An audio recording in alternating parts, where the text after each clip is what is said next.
Para Bapak, Ibu, Saudara terkasih dalam Yesus Kristus, selamat pagi, selamat Paskah. Ya, di hari raya Paskah ini, mengawali renungan pagi ini, saya akan bercerita sekilas tentang awal-awal saya tinggal di Bogor. Saya lahir di Klaten. Saya sekolah SD dan SMP saya tuntaskan di Klaten. Dan usai lulus SMP saya ke Bogor. Saya tiba di Bogor ini awal Januari 1975. Ini adik-adik Bisnar sudah lahir belum? Mbokmu, bapakmu pun mungkin belum ketemu ya. Ya, Januari 1975 saya tiba di Bogor ini. Dan saya sebagai seorang kelas 1 SMA. Yang waktu itu pelajaran saya peroleh baik 1 SMA Seminari Stella Maris dan juga bergabung ke SMA Mardiwana Sukasari. Pelajaran yang saya dapatkan adalah itu. Di tahun 1970-an, di Bogor ini terdapat banyak tempat bimbingan belajar. Terdapat banyak tempat bimbel. Entah itu untuk tingkat SD, SMP maupun SMA. Dan saya menilai tiap bimbel di Kota Bogor itu bagus, berkualitas. Buktinya bahwa hasil yang diperoleh oleh para peserta bimbel itu juga bagus-bagus. Dan mereka sungguh menjadi orang-orang yang berkualitas karena menghadirkan diri sebagai peserta bimbel itu. Pertanyaannya adalah, mengapa dari ikut bimbingan belajar itu mereka dapatkan hasil yang baik? Mereka mendapatkan hasil yang baik karena para pembimbing, para guru di tempat bimbel itu mendekati peserta adalah pribadi demi pribadi.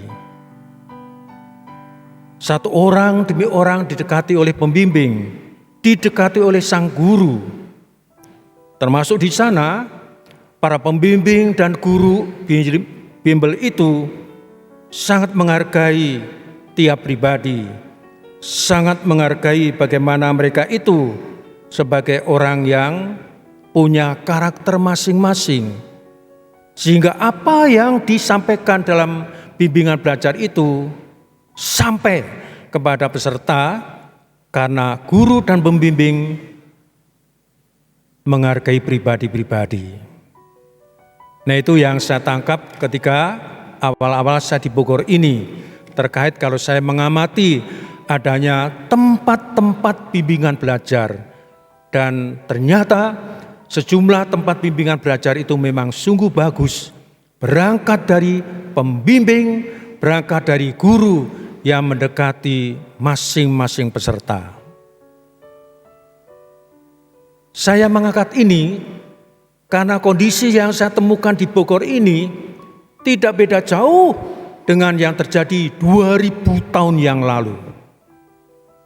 2000 tahun yang lalu, di mana di sana Yesus memanggil, Yesus memilih, Yesus menjumpai, menyapa, dan berbincang-bincang dengan orang-orang pilihannya secara pribadi.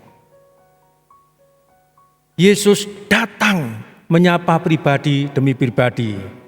Sebagai contoh, Petrus, tapi juga Yohanes dan Yakobus. Mereka didatangi dekati Yesus, mereka disapa ketika mereka sedang sibuk mengurus alat-alat penangkap ikan. Karena Petrus dan juga keluarga Yohanes Yakobus adalah keluarga nelayan. Didatanginya. Juga sebagai contoh Matius. Matius didekati oleh Yesus ketika dia sedang asik bekerja di meja pajak. Karena Matius adalah seorang yang berprofesi sebagai pemungut cukai atau pemungut pajak. Juga Maria Magdalena yang tadi disebutkan dalam Injil. Dia disapa, dia dipanggil, dia dilibatkan oleh Yesus justru dalam suasana ketika dia mengalami hal yang tidak enak.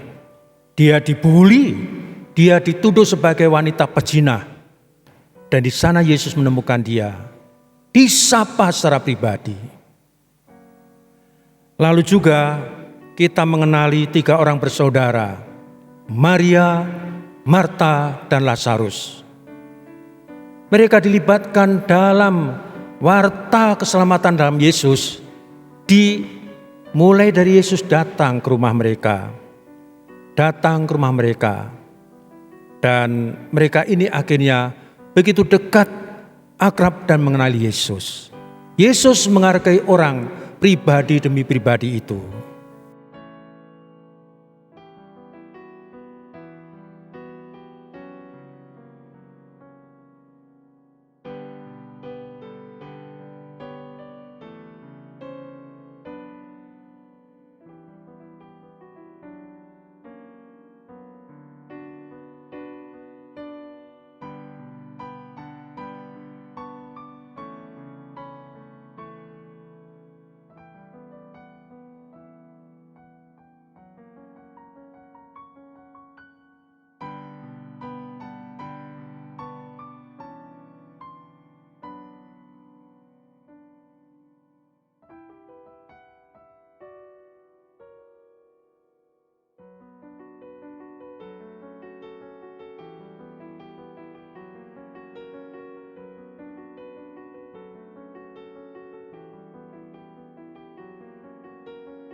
Dan ketika Yesus pun bangkit, mereka punya cara pandang yang masing-masing. Satu, Maria Magdalena, biasa ini sebagai seorang perempuan, dia spontan, emosional.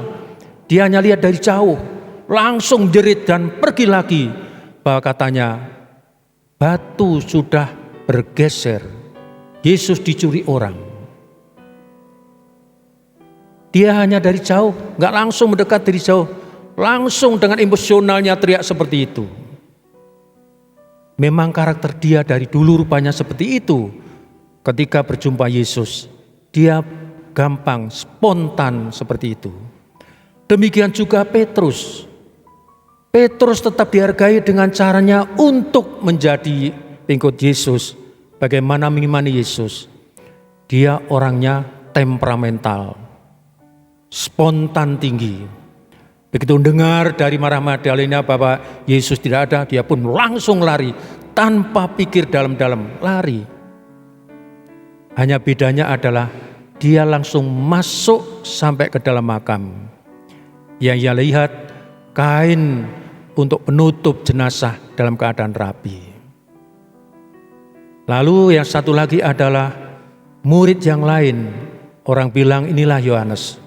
Dia juga ke sana, tidak sebegitu gagap, gugup, begitu spontannya Petrus. Dia menuju makam, lalu berhenti sejenak di depan pintu makam. Setelah berhenti sejenak, dia baru masuk mengecek apa yang terjadi. Ini pun juga menunjukkan Yesus dan orang itu dihargai bagaimana cara dia beriman.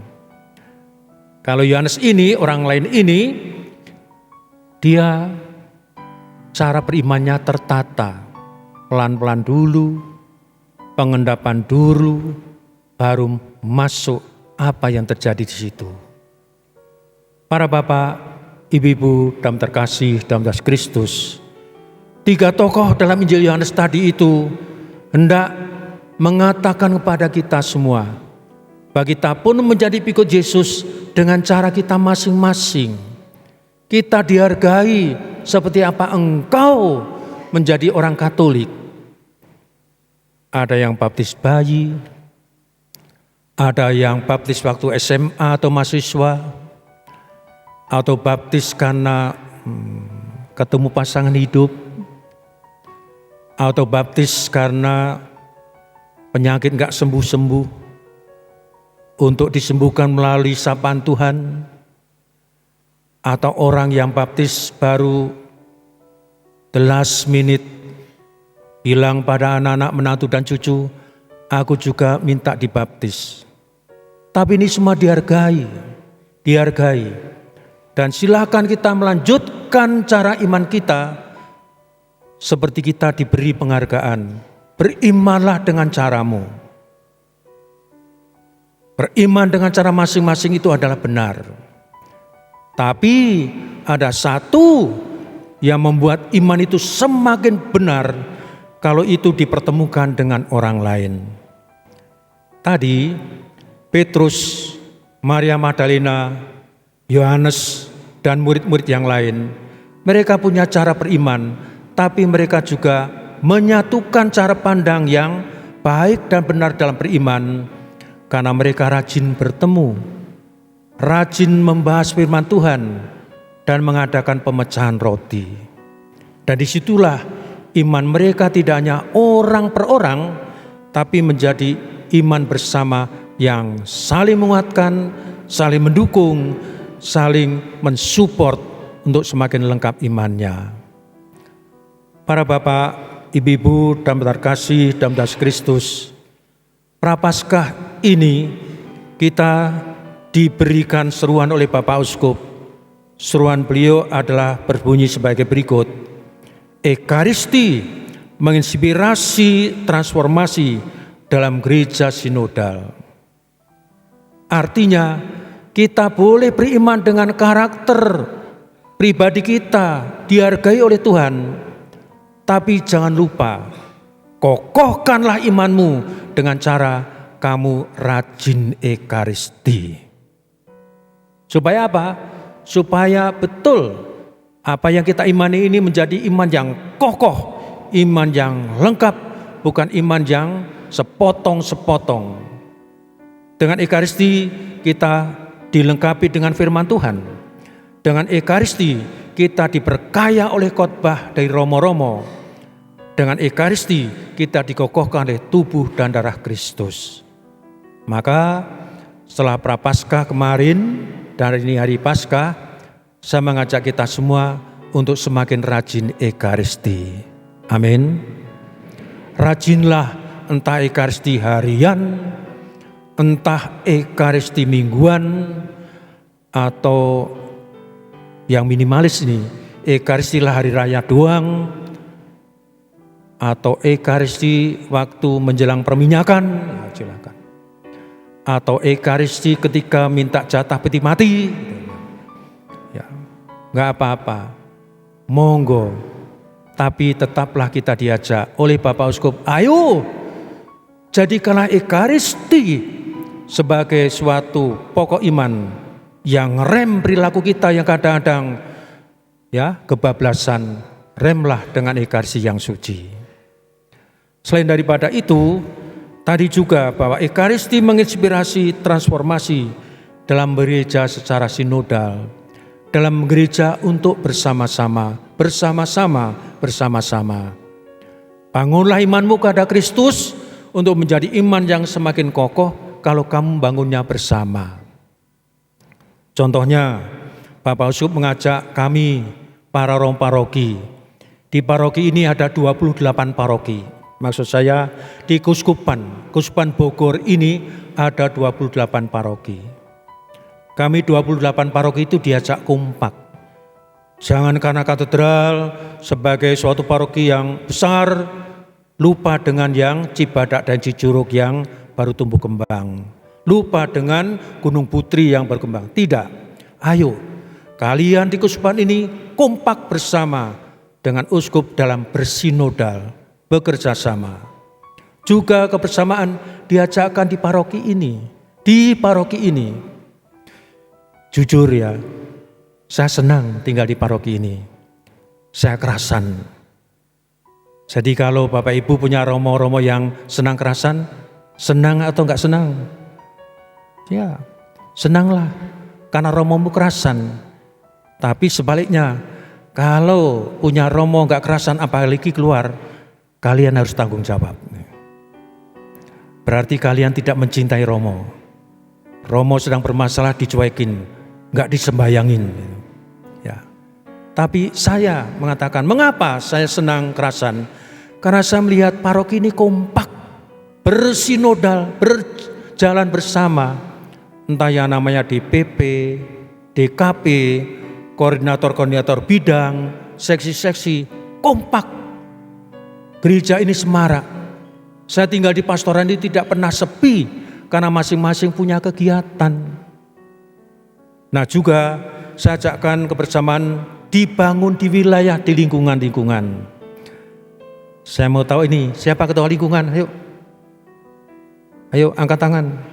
Gak apa-apa, ya di sana. Nanti pasti masuk surga langsung lolos. Santo Petrus bilang masuk. Masuklah hai engkau ketua lingkungan yang setia pada urusan-urusan kecil. Ya, saya tanya, bagaimana lingkunganmu? Kompak atau tidak? Sejauh saya menangkap ada lingkungan-lingkungan yang tidak kompak. Belum apa-apa sudah ngeluh duluan. Iuran lagi. Tugas lagi. Nah, saya minta boleh saja itu terungkap. Tapi untuk Paskah ini semoga itu bisa dihapuskan. Caranya bagaimana Romo? Paskahan bersama. Lingkungan ada paskahan bersama enggak atau wilayah? Saya dengar ada ini. Jadi orang Katolik jangan menderita terus. Bersukacitalah, paskahan bersama. Paskahan bersama. Tapi nanti keluar uang lagi Romo? Enggak. Dari rumah ada yang bawa beras mentah. Ada kerupuk, ada sambal. Oh salah, jangan beras, mbak nasi maksud saya. Kalau beras memang ayam Romo. Ya. Kita jangan sulit untuk beralasan, mari menjadi orang Katolik sukacita dan kompak di lingkungan, bersinodal. Lalu juga keluarga ini, bagaimana keluarga pada kompak? Saya kembali senang sekali ketika saya boleh mengontrol pada perayaan Kamis Putih, Jumat Agung, Sabtu Suci. Saya melihat begitu keluarga-keluarga itu kompak. Suami istri, para anak, menantu dan cucu. Mereka datang bareng. Saya tanya, dari mana Bapak Ibu? Dari Bojonggede. Naik apa? 1 gerbong kereta Romo. Charter kereta, kompak. Kamu itu orang Bojonggede kok kesini sih? Kan gampang Romo, kan yang penting Katolik. Tapi kompaklah. Jangan sampai sebagai keluarga enggak kompak. Bu, nanti gereja bagaimana? Ya sudah, lu duluan naik angkot. Lah ibu bagaimana? Aku jalan kaki juga apa-apa. Aduh, mbok ya berkompak ke sini, bareng. Itu kan dicontoh oleh anak-anak. Bersinoda dalam keluarga. Nah yang terakhir, seperti saya juga pernah ungkapkan, Romo itu gembar-gembor supaya keluarga juga kompak. Aku tanya, Romo pada kompak enggak? Ya, tanyakan. Coba Ibu komentari, Bapak komentari. Kira-kira Romo Katedral itu kompak enggak? Kalau enggak yakin, lihatlah wajahku. Aku sukacita. Kalau aku di katedral sakit-sakitan, berarti ada something wrong di situ. Tapi Haruno sehat terus. Nah saya juga akan menerka, keluargamu itu enggak benar. Kenapa? Lah kamu jadi istri kok cemberut terus. Lah kamu jadi suami kok masuk angin terus.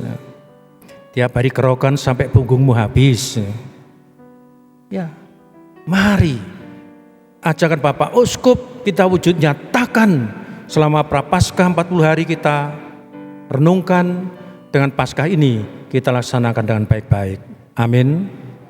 Tuhan memberkati.